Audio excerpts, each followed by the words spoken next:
여러분 안녕하십니까? 그간 낮은 상승세로 체감과는 다르다는 이야기가 나왔던 물가가 이제는 수치마저도 들썩이기 시작했습니다. 상승률이 2%대로 올라섰는데 역시나 먹거리 물가가 상승세를 주도했습니다. 더 팍팍해지는 서민 지갑 사정 속에 균형을 잃어가는 우리 경제 상황 자세히 짚어보겠습니다. 먼저 김한진 기자, 소비자 물가 상황 정리해보죠. 네, 통계청은 지난달 소비자 물가가 116.31로 지난해 같은 기간보다 2.2% 올랐다고 발표했습니다. 지난 1월 이후 가장 큰 오름폭인데요. 올해 들어 5달째 2%대를 유지하다가 지난 5월 1.9%로 떨어졌는데 2달 만에 다시 2%대로 올라섰습니다. 일단 가공식품이 크게 올랐는데요. 지난해보다 4.6% 뛰면서 2023년 11월 이후 19개월 만에 최대 상승폭을 기록했습니다. 특히 빵과 커피, 햄, 베이컨, 김치 등이 많이 올랐고요. 이재명 대통령이 직접 언급했던 라면도 2023년 9월 이후 21개월 만에 최대 폭인 6.9% 올랐습니다. 가공식품은 전체 물가를 0.39%포인트 끌어올렸습니다. 네, 가공식품 외에도 생활 물가가 전반적으로 크게 뛰었던데 상황 어떻습니까?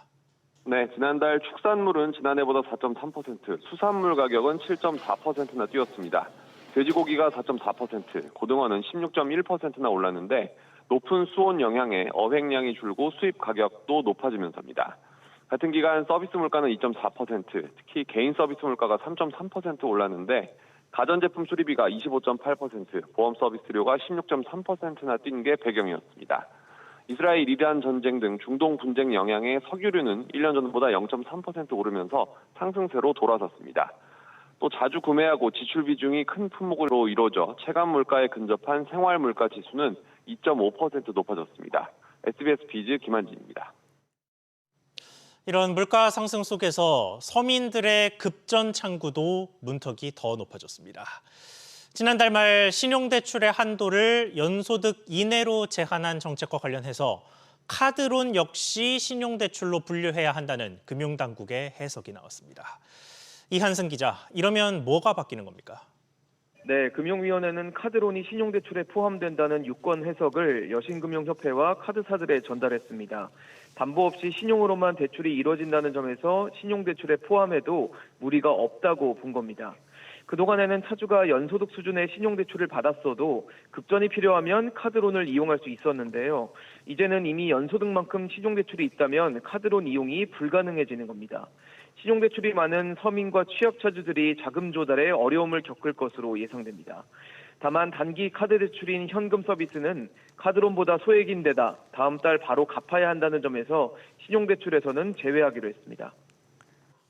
네, 상대적으로 신용등급이 괜찮아서 은행을 찾으려고 하는 분들도 있는데 사실 은행 금리도 다시 오르고 있죠. 네, 그렇습니다. 규제가 발표된 지난달 27일 이후 주요 시중은행들이 줄줄이 대출 금리를 올리고 있습니다.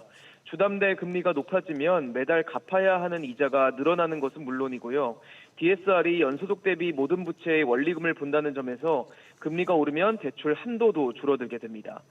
3단계 DSR 적용으로 실제 금리에 1.5%포인트가 더해지는 상황에서 금리가 오를 경우 대출 한도가 더 크게 줄어들 전망이어서 차주들의 시름이 깊어질 것으로 보입니다.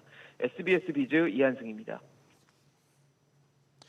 여기에 우리 경제의 구조적인 취약성도 더 심각해지고 있는 것으로 나타났습니다.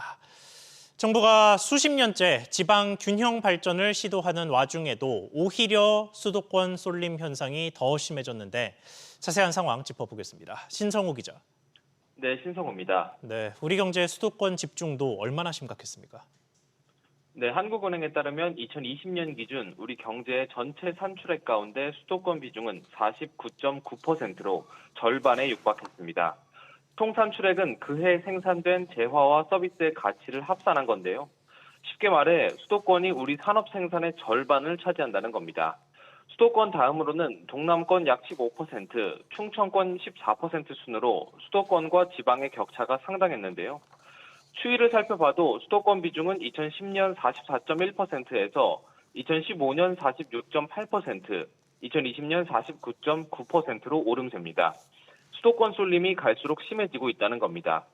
세부적으로 나눠보면 경기도가 25.8%로 비중이 가장 높았으며 그 뒤로 서울, 충남 순이었습니다.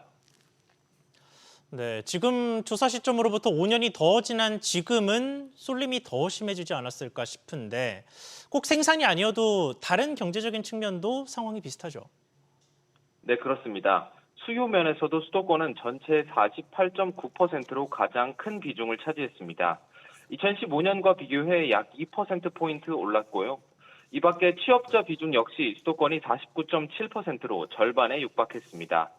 취업이든 집값이든 우리 사회의 큰 문제들이 수도권 과집중이라는 구조적 문제로 인해 벌어지고 있죠. 한국은행의 이번 발표로 수도권 집중 흐름이 점점 가속화하고 있다는 것이 나타났는데요. 비수도권에 활력을 불어넣고 수도권 집중을 해소할 구조개혁 방안이 시급한 것으로 보입니다. SBS 비즈 신성호입니다.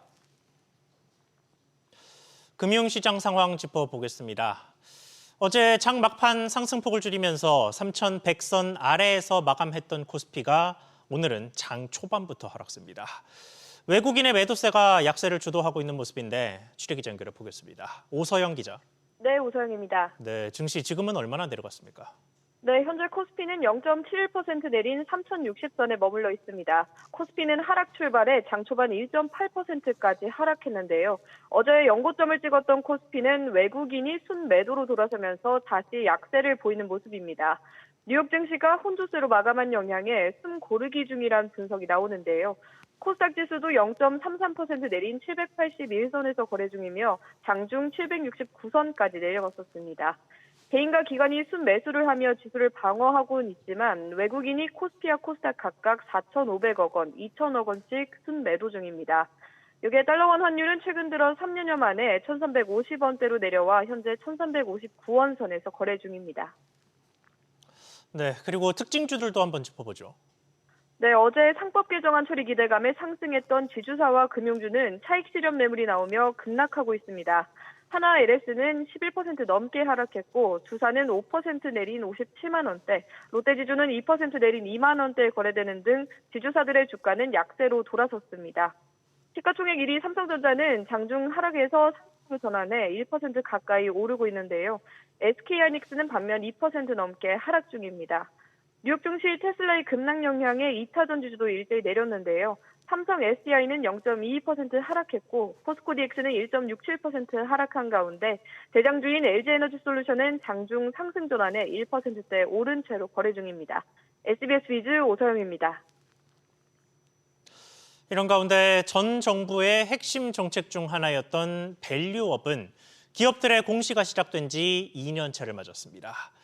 이 기간 참여 기업은 150곳이 넘었고 주주 환원도 늘었는데 구체적으로 어떤 효과가 있었는지 정리해 보겠습니다. 엄하은 기자.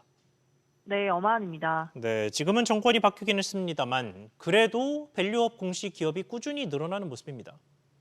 그렇습니다. 지난해 5월부터 올해 6월까지 기업가치제고계획 공시에 참여한 기업은 모두 156곳입니다.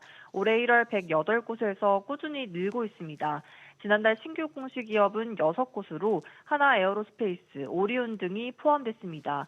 공시 기업 중 시가총액 1조 원 이상 대형 상장사의 비중이 62.2%를 차지했습니다. 특히 삼성, SK, LG 등 10대 그룹 중 9개 그룹사가 공시에 참여했습니다. 지난달 말 기준 공시기업 156곳의 주가는 연초 대비 평균 30.9% 상승해 코스피 수익률을 2.9%포인트 웃돌았습니다. 지난달 코리아 밸류업 지수는 사상 최고치를 기록하며 밸류업 지수 ETF의 순자산도 7,051억 원으로 지난해 11월 대비 약 42% 증가했습니다.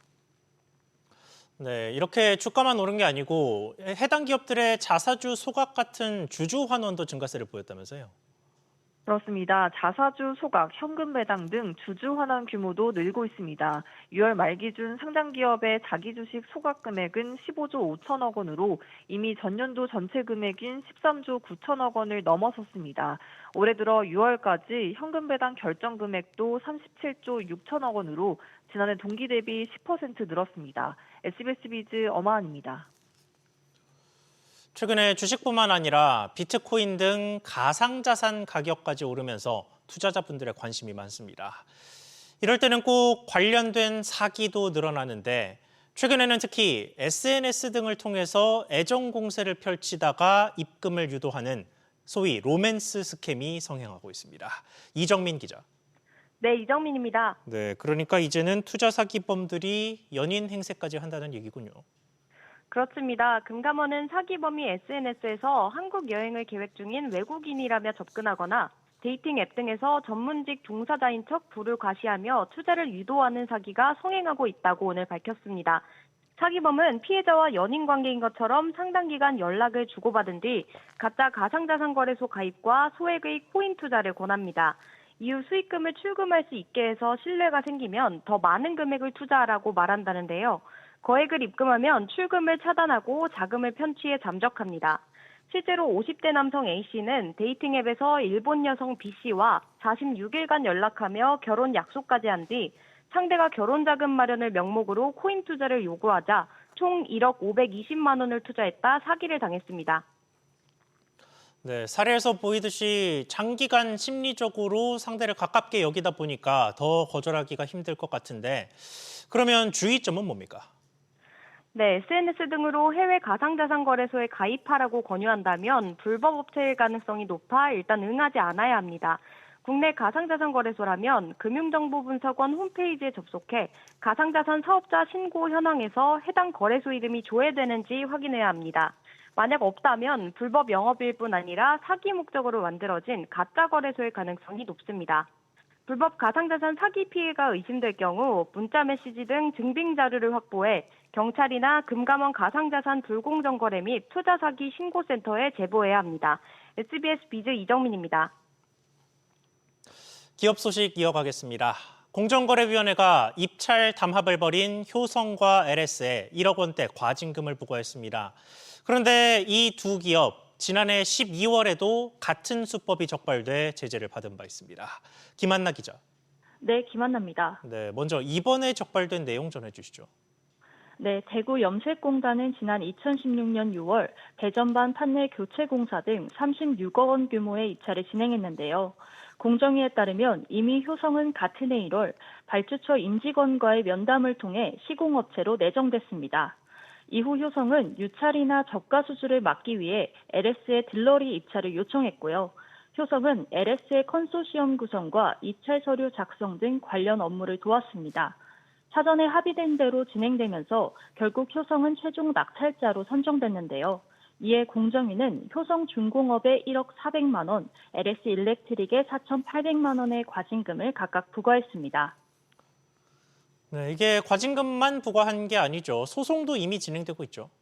네, 그렇습니다. 발주처와 효성, LS 임직원 등 8명은 입찰 방해 혐의로 별도 기소됐는데요. 이들은 1심에서 유죄 판결을 받았습니다. 공정위는 이번 조치로 입찰 참여사가 발주처 임직원과 공모해 형식적인 입찰을 거쳐 수주하는 관행에 경종을 울리는 계기가 될 것이라고 밝혔습니다. 효성중공업과 LS 일렉트릭은 지난해 12월 한전의 발전소 설비 입찰 건에서도 담합을 벌이다 적발됐습니다. SBS 비즈 김한나입니다. 사업을 키우려는 소상공인을 위한 저금리 대출 프로그램이 예정보다 늦어지고 있습니다. 이번 달부터 시작될 예정이었지만 세부 조율이 길어지면서 정작 현장에서는 기다림의 시간만 흐르고 있습니다. 최나리 기자. 네, 최나리입니다. 네, 이게 원래는 이번 달부터 시작돼야 되는 프로그램인데 아직 소식이 없다고요. 네, 소상공인 성장 촉진 프로그램은 사업을 키울 계획이 있는 소상공인에게 최대 1억 원까지 저금리로 대출해주는 제도입니다. 7월 출시를 목표로 지난해 12월부터 논의됐습니다. 지원금은 은행권이 3천억 원을 출연하고 보증 비율 90%로 나가는 위탁보증 대출입니다. 하지만 구체적 일정이 아직 잡히지 않은 것으로 파악됐습니다. 국민은행만이 이달 말 예정으로 추진 중이라고 밝혔지만 이마저도 목표로 하고 있다는 것이라며 말을 아꼈습니다. 이에 대해 신용보증재단 중앙회 관계자는 금융위와 은행연합회의 조율이 필요한 것으로 알고 있다며 7월에는 어렵다고 전달받았다고 밝혔습니다. 네, 일정대로 왜 확정을 하지 못한다는 얘기입니까?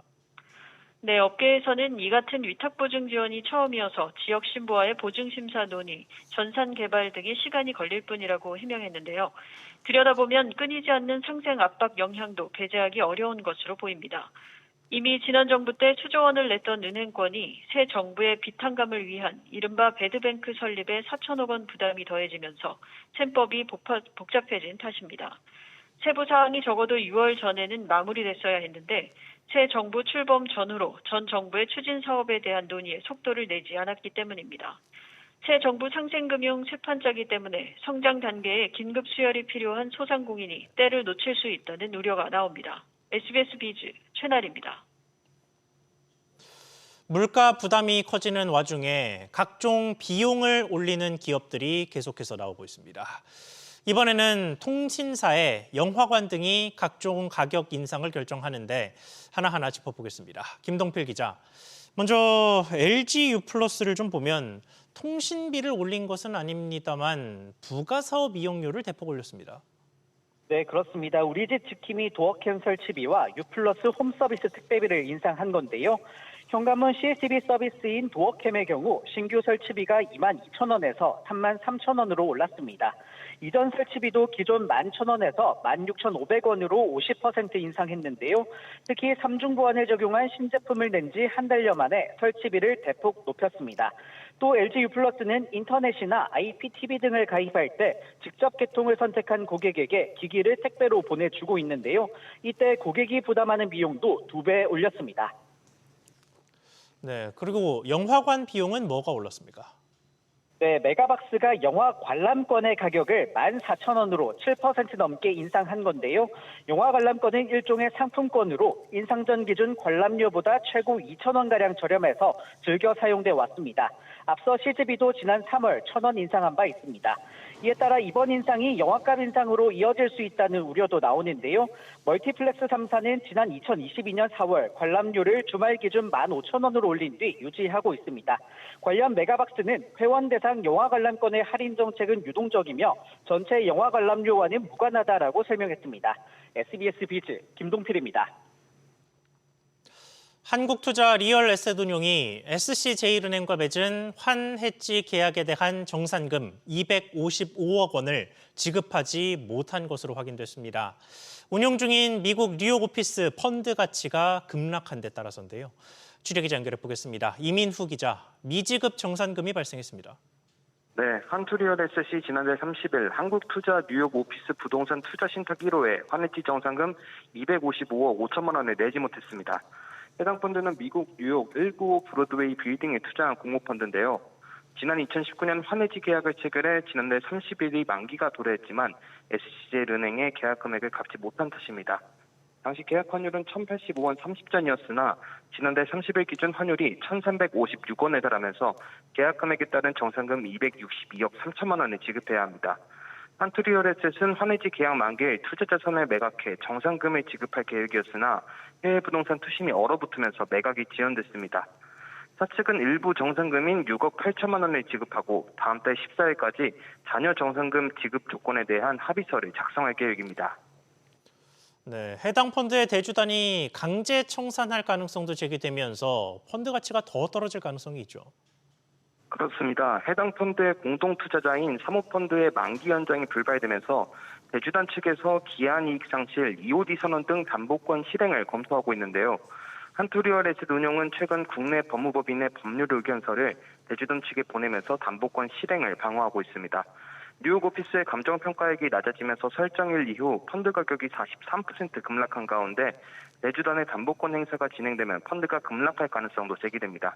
앞서 지난 2월 키움투자자산운용과 지난달 현대자산운용이 운용 중인 해외 부동산 펀드의 환해지 정산금 지급도 미뤄진 바 있는데요.